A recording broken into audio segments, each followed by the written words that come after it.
কিরে জমিদারের ভূত এন বয়ে আছিস কি আরে? গরুর ঘাস খাচ্ছ, আকাশের অবস্থা দেখছো কি কি অবস্থা হয়েছে? যা চালু করে যা ঘাস কাটতে নিয়ে আয়। ঘাস তো কাটতে যাবো, আমি আসলে যদি ঘাস কাটতে যাই না, তাহলে আমি তো এই এক বস্তা ঘাস নিয়ে আইতে পারবো না। আমার অনেক খিদে লাগছে ভাই। ঘরের ভিতরে যা দেখ, আলমারির ভিতরে পান্তা ভাত আছে, যা কচলা মশলা খাওয়া যা, তরকারির বসে আবার বইস না। আচ্ছা, যাইতেছি ভাই।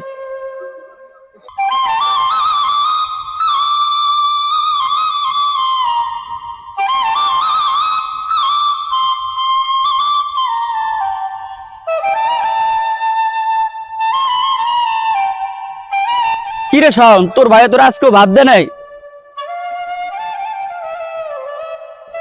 দিছে রে, কিন্তু তরকারি দে নাই। তরকারি ছাড়াই আজ ভাত খাইলাম। এ বেটা, তুই কবে বুঝবি? হ্যাঁ, তোর ভাই তোর এত খাড়া, এমনি কি জীবন চলবো আর কতদিন?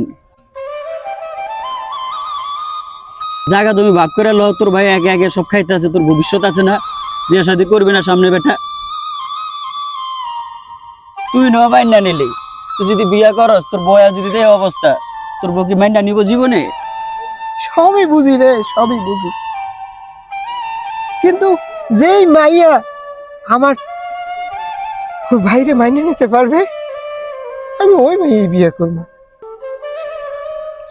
আর আমার ভাইরে যদি মাইনে নিতে না পারে, আমি আর বিয়েই করবো না, বিয়েই করবো না।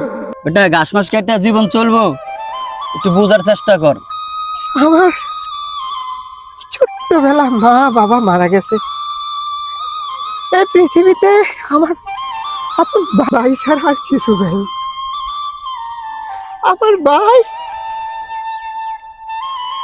আমার মায়ের আদর, বাবার ভালোবাসা দিয়া এইটুকু মানুষ করছে। আমি যদি এই সম্পত্তির ভাগাভাগি করতে যাই